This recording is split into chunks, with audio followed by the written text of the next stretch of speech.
During his first year in control, Gaddafi raised the price of oil exports from Libya, which proved to be one of the most important decisions of his tenure, because it gave him the money to do so much more.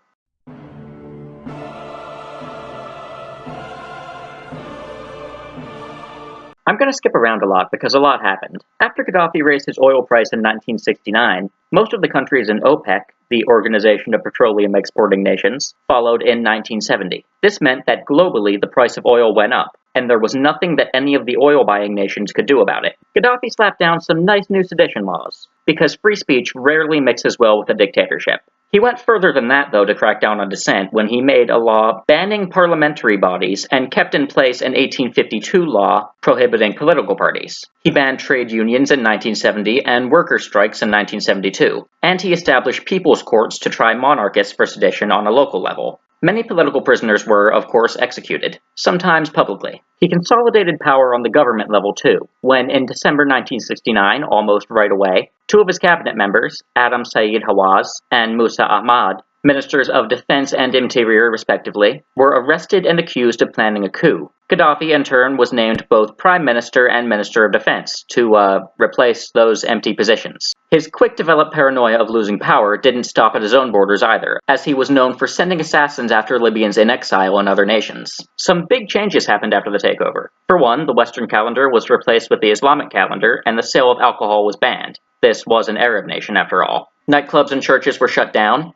and Arabic was made the official language of the country. Government documents and street signs were not allowed to be printed in any other language. Additionally, in 1973 and 74 respectively, flogging was made an acceptable punishment for homosexuality and adultery. His administration, though, was surprisingly fair to women, establishing a law in 1972 that girls must be at least 16 years old to marry, and yes, you needed the woman's consent before a wedding could take place. Educational and professional opportunities were also opened up for women, and in fact, compulsory education was extended from 6 to 9 years, and university eventually became free for all Libyan citizens. He also doubled the minimum wage. Women in his personal life, though, well, he had a team of all-female bodyguards who were with him everywhere he went.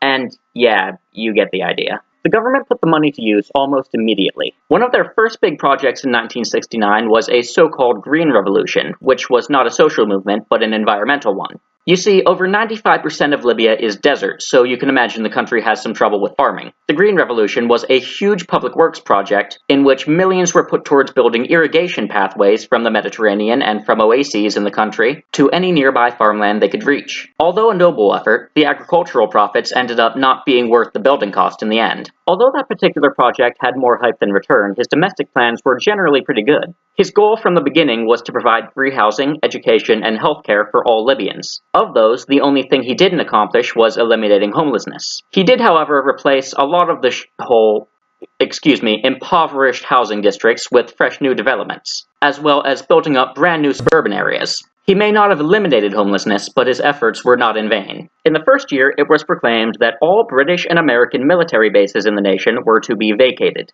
Despite the US quickly recognizing the new government and trying to kiss up to them in an effort to keep their bases, Gaddafi insisted that the Western imperialists leave. His stance on the Cold War is often stated as neutrality, but it was more like subtle hostility towards both sides. He saw the Americans and allies as, stop me if you've heard this before, greedy and imperialistic. He rejected their ideas, their economic system, and certainly their moral values. Just because he hated America, though, didn't mean he liked Russia. There was just one tiny yet significant problem with their communist ideology. They had great support for atheism. Oh no, Muammar Gaddafi could not have that. His state economic structure would not be capitalist or communist, but an iteration of Islamic nationalistic socialism, tailored to Gaddafi's whims. He even wrote up a whole political theory fine-tuning the specifics of it, but we'll get to that in a minute. He did end up buying weapons from the Soviets, though, which strained relationships with America. Gaddafi married his first wife, Fatia al-Nuri, in 1969. They had one child and then divorced in 1970. He met his second wife, Safia Farkash, a nurse, when he was hospitalized for appendicitis in 1969. They married in 1970, had 7 children together, and she stayed with him until they both died. And did I mention that Gaddafi was opposed to Israel? He called it a manifestation of Western imperialism on Arab land. In 1970, he forcibly deported all Jews from Libya, as well as the large Italian population. The day all these people were expelled was made into a national holiday, actually. Not kidding, October 7th, the day of revenge. His intolerance for America, Europe, freedom, or anything related didn't stop at his own borders, because of course it didn't. After the irrigation system was done, he had to spend the oil money on something, right? Well, for starters, he funded a bunch of quote-unquote freedom fighters in Israel. In 1972, he even set up a training center for them called the First Nasserite Volunteer Center. His funding for these groups would continue for years to come, with drama starting up because some of the groups weren't violent or extremist enough. In 1972, a group of terrorists killed some Israeli athletes at the Munich Olympics. As you might be able to guess, Gaddafi had a hand in helping them prepare. And then, to top it off, he had their dead bodies flown back to Libya for a hero's funeral. Full military honors. I could not make this up if I tried. His money also went towards IRA car bombings in the UK, the Black Panthers in the US, and anti-apartheid groups in South Africa, as well as many other groups in various places. When asked by news reporters about his funding of terrorist activity, his response was usually something along the lines of calling them freedom fighters against Western imperialism and saying that the imperialists were skewing the narrative to make him look evil. As for foreign affairs, Gaddafi finally got to work with his hero, Nasser.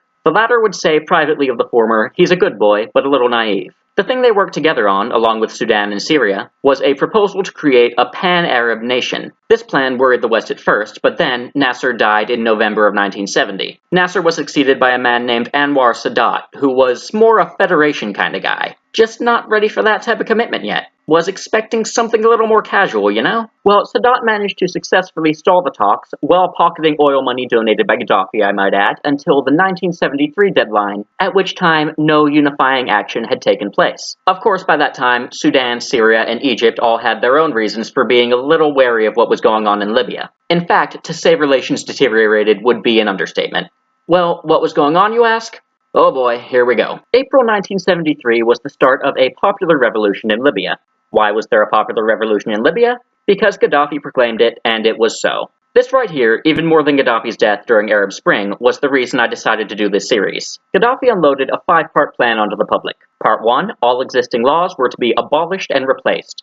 Part 2, opponents of the revolution were to be removed. Part 3, there would be a revolution in the government administration, which would wipe clean all the bureaucratic red tape. Part 4, the people would form people's committees, which would arm themselves to defend the revolution. And Part 5, there would be a cultural revolution which would purge all poisonous foreign influences from the country. Okay, so the part of this which directly affected the most people was the committees. They served as sort of political action groups, as well as basically thought police who had a role in rounding up all the wrong thinkers. The idea was that representative democracy, like they had in the West, wasn't true democracy, and that the only way to represent everyone was to get as many people as possible actively participating in government. As such, a chain of command was established from each of these groups all the way up to Gaddafi himself. It sure did increase public participation in decision-making, and it sure did give Gaddafi a complete stranglehold on government function. Basically, Gaddafi set up the big-picture narrative, and the peons would rewrite school books and make changes on the local level to go along with it.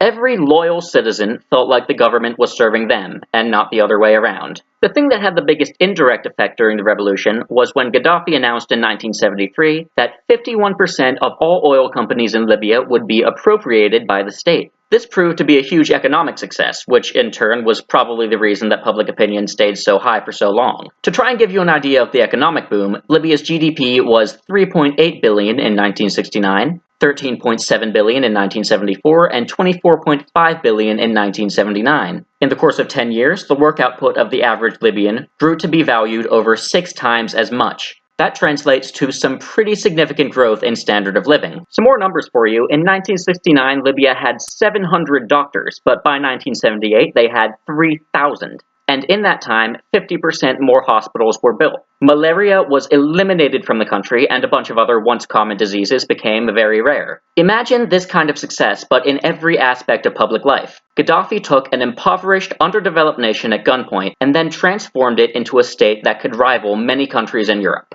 all while eliminating any sort of checks on his power. The revolution wasn't without its opponents, though. In 1974, there was a failed coup attempt. Due to the reduced number of RCC members, Gaddafi used it as an excuse to take sole control of the state in 1977. So that coup wasn't exactly the most successful. In 1975, over 200 senior officers in the army were arrested as part of a purge of disloyal people. Another one in 75, some of the merchant class of the country were upset by the continued nationalization of the economy. which meant that the government became the new owner of their businesses. But the quality of life was going up for everyone else, so not too many people were complaining. There was also a drama with some protesters from a university getting hanged publicly. Amnesty International made a big thing about it and called it the first time someone was executed in Libya for purely political reasons.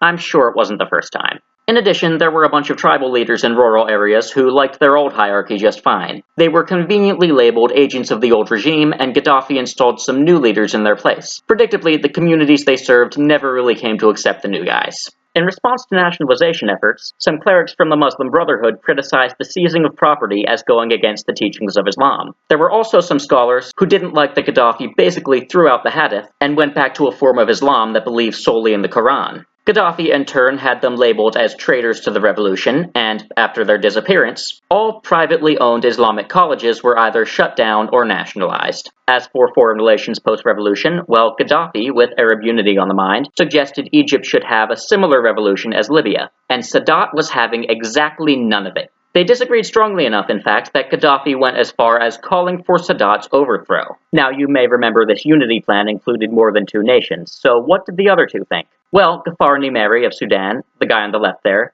sided pretty strongly with Egypt on the matter. Well, forget that guy, am I right? What did Syria think of this, you ask? Oh, don't worry, Syria wound up on Gaddafi's naughty list as well when they, together with Egypt, launched the Yom Kippur War against Israel, and Gaddafi threw a fit because he found out about it the same day as the rest of the world. Talk about bad neighbors. Okay, so Gaddafi needs some new allies. What about Tunisia to the west? Well, they actually had their own unification plan in 1974, but that one fell through because the people in Tunisia really didn't like it. So what did Gaddafi do? What does he always do? He started funding freedom fighters in Tunisia who wanted to overthrow the current government. This funding would continue well into the 80s. I joke, but he actually did have good relations with some countries. For instance, he traded nuclear research with Pakistan until 1977, when the Pakistani government was overthrown in a coup. He also aligned politically with Algeria during the 1975 Western Sahara War against Morocco. Despite some rocky relations with the rest of the Arab world, he did have quite a few friends in sub-Saharan Africa. His funding of terror groups in the West made Libya basically the country when it came to standing against imperial oppressors. Between 1973 and 79, Gaddafi donated over $500 million in aid to various African nations. As well, he had the goal of eliminating Israeli influence on the region by basically bribing governments to cut diplomatic ties with them.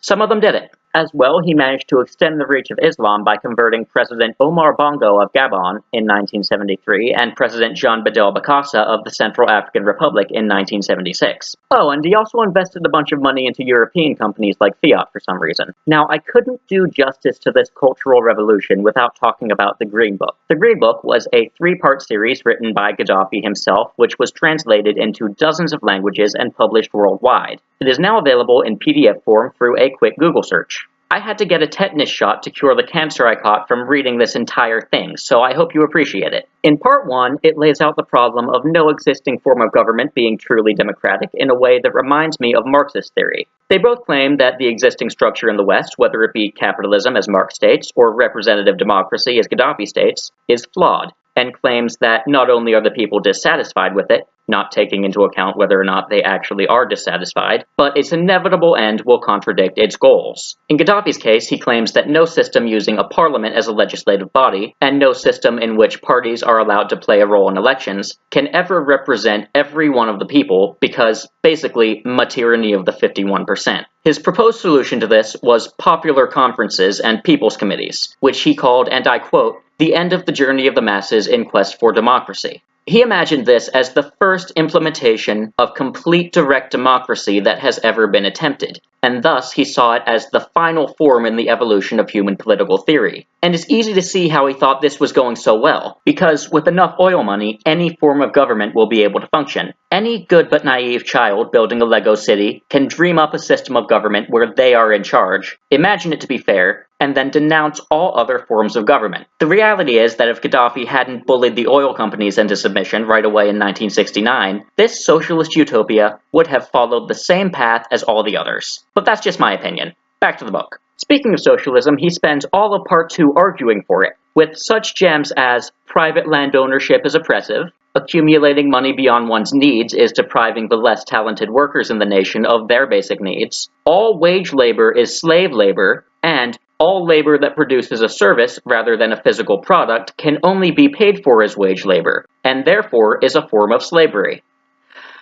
Why is socialism so stupid? In part 3, we find out that, surprise, surprise, he's an ethno-nationalist. Okay, not exactly, and part 3 isn't quite as headache-inducing as part 2 either. Basically, Gaddafi imagines the world as a hierarchy of social units, with the smallest ones being the family, then up to the tribe, which he describes as a family which has grown large enough to be considered a tribe. The next step up is a nation, not to be confused with a state. He describes a nation as being a tribe which has grown large enough to be considered a nation. The final step up is, of course, all of humanity. There is a subtle difference between the nation and the state as Gaddafi defines them, so let me use the UK as an example. In this case, he would look at Scotland and see a Scottish people, that is, a Scottish nation, comprised of every Scottish person living in Scotland. When he looks at the UK as a whole, he would see it as a state. Since the state that is the United Kingdom is comprised of more than one nation, Scottish, English, Welsh, Irish, etc., he predicts that it will suffer infinite rebellions until eventually the state is only left controlling a single nation of people. Gaddafi believed that the closer blood relation one person was to another, the more affection they would feel for each other.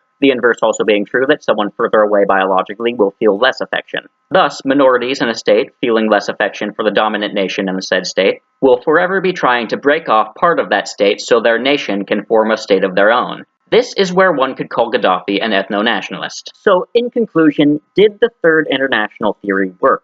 Ignoring our thoughts on socialism, did Gaddafi's idea of direct democracy truly serve the masses? Well, if you want my opinion, after all the business owners, Italians, Jews, gays, monarchists, capitalists, Islamic scholars, and protesting university students were either killed or made to shut up, this dictatorship masquerading as democracy may well have been beneficial to the 51%.